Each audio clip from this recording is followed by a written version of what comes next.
Olá, tudo bem? Um dos temas um tanto polêmico, né? Vaga de estacionamento para idosos com 60 anos. E aí, eis que sai uma pessoa bela e formosa que parece que tem 30. Quantas pessoas já se depararam com uma situação como essa?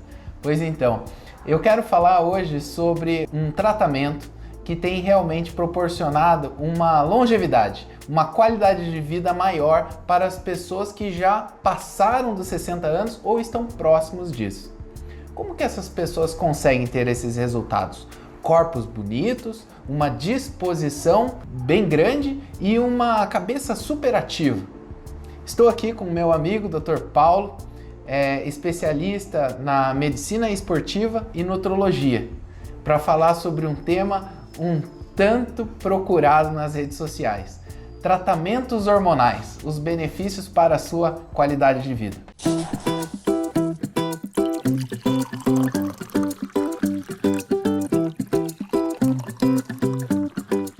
Seja bem-vindo, doutor. Um prazer tê-lo aqui para falar desse assunto, terapias hormonais, né?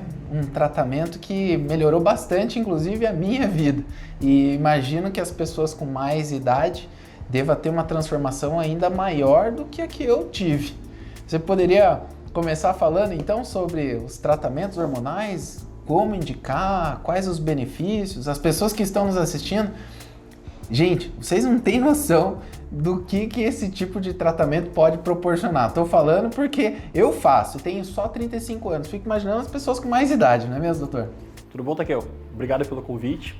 É isso mesmo, né? A gente sabendo que se a gente mantiver esses valores, né, de níveis hormonais e metabólicos em níveis mais adequados, a gente consegue melhorar a nossa questão de qualidade de vida, né? O que a gente falou anteriormente em outros episódios, o processo de envelhecimento ele não vai ser parado. Isso aí é uma coisa fisiológica que vai ocorrer, mas a gente pode envelhecer com muito mais qualidade de vida. Então, se a gente mantiver esses valores, né, em percentis melhores, consequentemente a gente vai ter mais qualidade de vida. Tanto ela seja física, melhor qualidade de sono, uma melhor disposição ao longo do dia, uma melhor massa muscular, então a gente consegue mantê-las com uma melhor qualidade de vida mesmo. Só para que as pessoas possam entender, doutor, qual que é o papel do hormônio na vida do homem, na vida da mulher?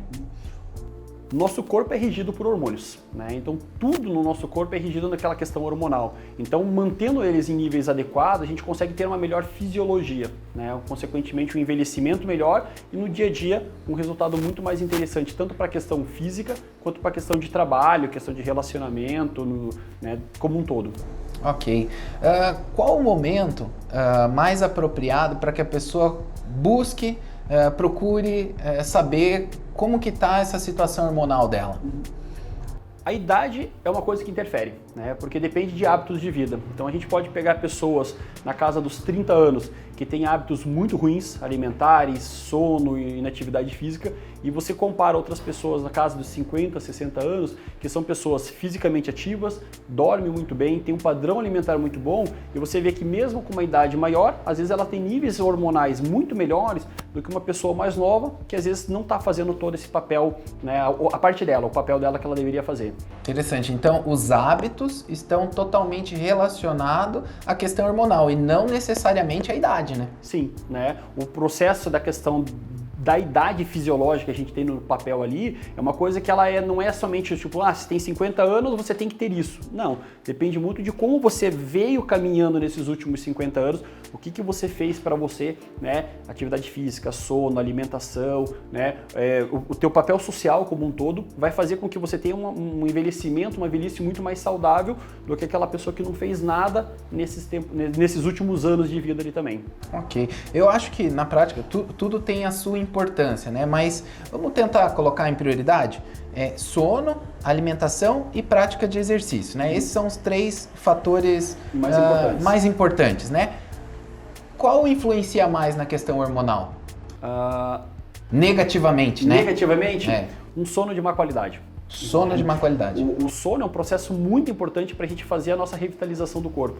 Então, num sono de qualidade, a gente vai fazer com que nossa produção hormonal acaba sendo mais, mais intensa, vamos colocar com essa forma ali também. Então, se a gente tiver um sono ruim, vários hormônios vão ficar alterados. E daí, consequentemente, já vai ser uma pessoa que vai ter menos disposição e energia no outro dia, então ela já não vai fazer menos atividade física, Pelo fato de estar mais cansada, ela vai acabar descontando em certos tipos de alimentos que são mais reconfortantes, então ela já não vai ter um hábito alimentar tão adequado e vai chegar no final do dia cansado, né, e não vai ter um sono bom de qualidade de novo. Então o ciclo, né, que a gente fala de ter uma boa qualidade de sono vai te interferir completamente no resto do teu dia.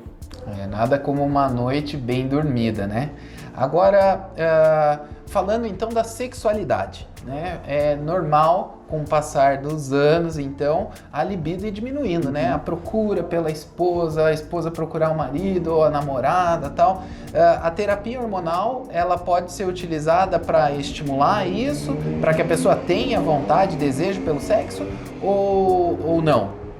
Sim, né, a terapia hormonal é importante para a gente manter, né, o nosso corpo saudável. Então, consequentemente, a gente mantendo esses níveis adequados, essa volta da questão da libido, da disposição, da procura, do desejo, ele acaba voltando também. É fisiológico, ela vai decaindo ao longo do tempo, né? Consequentemente, se a gente conseguir manter esses níveis em valores melhores, você vai ter menos sintomas em cima disso aí também. Então, a gente acompanha em consultório pessoas de 30 anos que têm uma queda de libido, né, por uma baixa produção hormonal por fatores, né, de qualidade de vida, de sono, de alimentação, e pessoas de 60 anos que têm tudo bem, né, faz uma alimentação boa, uma atividade física regular, e você vê que ela não tem a mesma queixa de uma pessoa nova. Então, às vezes, não é somente o repor o hormônio, às vezes a gente tratar com essa questão dessa correção do todo, né, e depois a gente pensa, precisa repor ou não precisa repor. Então, cada idade, a gente vê, são coisas diferentes que a gente acaba utilizando, doses diferentes que a gente acaba utilizando e hormônios diferentes, né? Não quer dizer que um hormônio vai fazer todas essas questões. Interessante. Então são vários hormônios aí, tem um complexo, hormonal, vários fatores, aí. Isso. Ok. As pessoas que estão nos assistindo, né, que talvez tá com a libido baixa, não estão tendo uma noite de sono tão favorável, os hábitos alimentares não são tão disciplinados, o que você recomenda então que essas pessoas façam? Primeiro, tenta corrigir os hábitos ou vamos procurar ajuda já de um médico? A gente pode começar a corrigir os hábitos em casa, né? A gente fala muito da questão da higiene do sono. O que seria uma higiene do sono?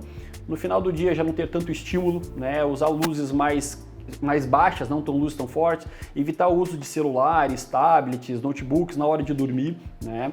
Isso vai fazer com que a gente tenha uma produção maior do nosso hormônio do sono, que é a melatonina, e consequentemente você começa a ter um sono de mais qualidade, né? Então hábitos simples que a gente começa a ter no dia a dia vai impactar muito a nossa questão de qualidade de vida e consequentemente, já fiz várias mudanças e mesmo assim não estou tendo tanto benefício, aí sim seria interessante a gente procurar uma ajuda.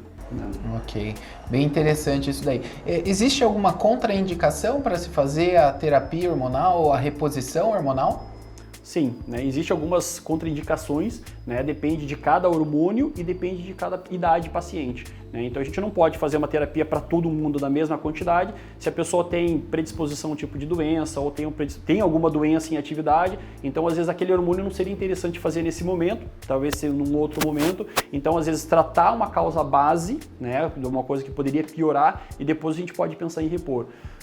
Tem outros lados não, a gente sabe que o hormônio ele não vai piorar essa causa base, então a gente consegue fazer a reposição de hormônio nessa pessoa, né, mesmo tendo uma doença de base, uma deficiência em outro órgão, alguma coisa assim nesse sentido. Ok. Bom, o hormônio ele até então era associado aos os bodybuilders, né? Aquelas pessoas que trabalham com os corpos desenhados, bem volumosos, e aí ele faz uso do hormônio para ganhar esse volume muscular. Mas na realidade, a prática clínica, né, rotineira, não é bem assim. As pessoas têm buscado as terapias hormonais para ter uma melhor qualidade de vida e não aquele corpo volumoso, né, doutor? Essa é a principal diferença entre reposição e o abuso, né? Então, quando a gente trabalha com essa questão de reposição hormonal, é isso, você manter os seus níveis saudáveis dentro de um valor de referência mais adequado, né? Diferente, né, do atleta e várias modalidades esportivas que o pessoal acaba abusando da quantidade, a dose que eles usam é infinitamente maior, né? Então, às vezes eu faço uma comparação em consultório, o que a gente usa para reposição, uma ampola, eles chegam a usar uma ampola por dia, uma ampola por semana para uma reposição, eles chegam a usar uma ampola por dia. Então, uma dose de 3, 4 4, 7 vezes maiores. E daí, claro, um abuso, a chance de ter efeitos colaterais e efeitos ruins acaba sendo muito maior. Eu costumo ter comigo essa tríade, né? Um sono adequado, a prática de exercício com regularidade, porém com uma intensidade controlada, né? E no caso, hábitos alimentares saudáveis. Essa tríade aí é o sucesso para uma qualidade de vida. E quando a gente vai ver e estudar com maior profundidade o atleta, isto é, aquela pessoa que vive do esporte, essa pessoa, ela, de um modo geral, ela vive menos tempo. Porque ela vive o atletismo com uma performance muito elevada. E aí, essa tríade, né? Sono, treino e alimentação voltada para o ápice, para o pico, isso faz com que a pessoa tenha até uma vida mais curta. E aquela pessoa que tem hábitos regulares, moderados, acabam tendo uma melhor qualidade de vida, elas vivem mais tempo e acabam curtindo a vida de uma maneira mais apropriada, né? O programa ele vem muito nesse contexto, né, de pessoas que estão buscando uma melhor qualidade de vida, hábitos saudáveis, né, fazer uso dos benefícios que hábitos adequados vão trazer a você para que você possa viver mais tempo e mais feliz, né? A terapia hormonal a gente introduziu na nossa vida, tanto eu quanto a minha esposa, justamente com o foco de viver mais tempo e com qualidade, né? Então, como bem o Dr. Paulo colocou aqui, essa modulação de forma adequada, ajustada, mantendo nesses níveis, e você vai colher só o bônus, né, disso, e não o ônus como em alguns atletas acabam tendo, né? Bom, doutor, falando então, né, já há algum tempo falando sobre o hormônio, como que ele é administrado? É injetável? É via oral? Como é que é a administração desses tratamentos para as pessoas adultas? Existem diversas formas da reposição, tá? Então existem formas via orais, formas tópicas que a gente pode passar na pele, injetáveis e implantes hormonais também. Então, na verdade, o que muda deles é a forma de administração, né? E, consequentemente, o hormônio é o mesmo, mas a forma de administração que acaba sendo diferente. O que usa é mais facilidade, mais praticidade e depende de cada pessoa. Então, depende muito do perfil de cada pessoa, de quanto que ela está precisando, né? E se a pessoa gosta de tomar comprimidos, não se importa em passar um gel, né? Tem pessoas muito regulares que não tem problema de tomar certinho todo dia um comprimido, de passar um gel todo dia, e já tem aquelas pessoas que esquecem, que não gostam, então a gente pode optar por injeções ou pode optar por implantes hormonais que também vão fazer esse efeito. Os resultados são os mesmos. Os resultados são os mesmos. É mais para conforto, Isso. então. Bacana. Geralmente as pessoas associam, né, que o hormônio sempre é injetável, né? Mas então, na realidade, não é bem assim. Isso, não são todos. Doutor, esse termo de hormônio bioidêntico, o que é isso daí? O hormônio bioidêntico é aquele hormônio que é o mais parecido com o que o nosso corpo produz, né? Diferente do hormônio sintético, que o hormônio sintético é aquele que tem uma mudança na conformação dele, mas ele se encaixa exatamente no nosso receptor. O hormônio bioidêntico é aquele hormônio que ele é exatamente o que o nosso corpo produz. Então é a mesma fórmula, por isso que ele não pode ser patenteado, por isso que você não compra o hormônio bioidêntico na farmácia e a gente sempre manda manipular ele pela forma dele não poder ter uma patente. Então, consequentemente, ele não pode ter venda. Mas qual que é o melhor, assim, para uma pessoa que está buscando um tratamento, uma terapia hormonal? É o sintético ou esse bioidêntico? Que na realidade também é sintético, né? É feito em laboratório, isso. Só que ele... A conformação dele é igual. Se a gente pensar na questão de reposição para longevidade, o bioidêntico acaba sendo mais interessante. E normalmente ele também é injetável, também é administrado, é implante? Pode ser injetáveis, né? Tem alguns injetáveis que são bioidênticos, mas grande parte deles ou são comprimidos via orais, né? Ou são géis e tópicos. Ok. Para uma pessoa que nunca fez nenhum tipo de terapia hormonal, que talvez está nos assistindo agora, que está tendo então os sintomas de problemas hormonais, né? Que é o sobrepeso, a perda de libido, noites de sono ruim e tal. Cansaço, indisposição. O que essa pessoa, então, o que você recomenda que essa pessoa faça? Primeiro a gente tem que fazer uma anamnese, que é uma conversa, né, em consultório, para a gente pegar todos os detalhes, quais são os problemas, identificar o real problema daquela pessoa, ver se esse problema é relativo a uma questão de uma queda hormonal, uma baixa hormonal ou outros hábitos ali também. A gente solicita uma bateria de exames, né, que podemos ser direcionado ou uma coisa mais ampla, e daí sim, de acordo com a clínica, de acordo com os exames, a gente vê o que a gente precisa de repor. qual tipo de hormônio, né, qual tipo de substância e a quantidade também. Mas qual que seria a especialidade médica que a pessoa deve procurar, né? Não adianta procurar qualquer médico, né? Quem trabalha com a questão de reposição hormonal, normalmente, o endocrinologista ou os nutrólogos, né? São os dois que acabam tratando muito com essa questão de reposição hormonal, depende muito do foco da pessoa e do enfoque que ela está procurando. No caso da mulher, a ginecologista não seria a pessoa mais apropriada? Verdade, esqueci delas. Né? Quando a gente fala na questão da mulher, como é uma população específica, grande parte da reposição hormonal, principalmente com os sintomas femininos, né, a ginecologista acaba fazendo. Então, mulheres na menopausa, nas mulheres que estão começando o processo de menstruação, nas mulheres que já estão na menopausa, então a ginecologista normalmente é que acaba fazendo todo esse tratamento dela. Um tema que gera um pouquinho de polêmica, né? Que o hormônio gera câncer ou faz com que a pessoa tenha ou desenvolva o câncer com maior velocidade. Isso é verdade? Não? Até que ponto as pessoas devem ter medo, né? Porque medo é algo interessante. Sim, eu acho que é importante, né? Uma segurança.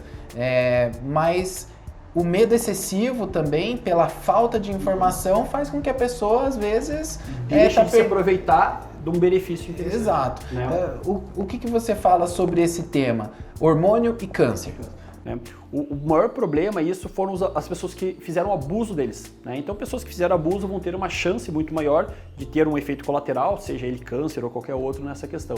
Quando a gente trabalha com a questão de reposição, né, de fazer manutenção em níveis saudáveis, as chances de câncer são menores e, claro, existem alguns cânceres que eles são relacionados com o hormônio. Daí, para essa pessoa, para essa população, a reposição acaba não sendo uma coisa interessante de fazer. Ok. Bom, pessoal, então fica aí a dica para vocês. Eu acho que a palavra que resume bem, né, sobre essa pauta que a gente está trabalhando com o Dr. Paulo é o equilíbrio, né?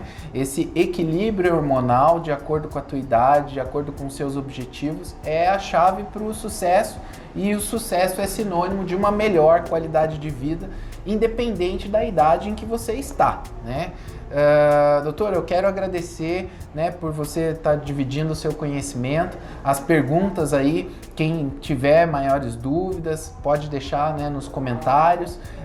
Isso vai servir inclusive de base para que a gente possa incrementar melhor o nosso canal com conteúdos mais esclarecedores. Se você curtiu esse conteúdo, se você gostou, peço para que curta o nosso canal, para que compartilhe essa informação. Lembrando que o papel, né, desse Café com Takeo com os amigos aqui é mais no sentido de fazer com que você que está nos assistindo receba uma informação de qualidade. Então é um profissional respeitado, né, e que tem conhecimentos específicos na área, e que principalmente após receber essa educação que você possa colocar isso em prática, porque de nada adianta, né, doutor? Boas ideias e conhecimento, o cemitério está cheio. A diferença está nas pessoas que colocam em prática aquilo que aprendeu. E espalham esse conhecimento para outras pessoas, né? É isso aí. Então, doutor, mais uma vez, muito obrigado. O próximo conteúdo a gente também vai estar trabalhando sobre sono, né? Falando sobre a importância do sono e os cuidados aí que você deve ter. Só deixando uma chancela, né? Tem gente que tem usado o álcool para ter uma noite de sono mais tranquila. Isso daí ajuda de fato ou não? No próximo programa, o Dr. Paulo vai estar respondendo isso pra gente. Até mais. Tchau.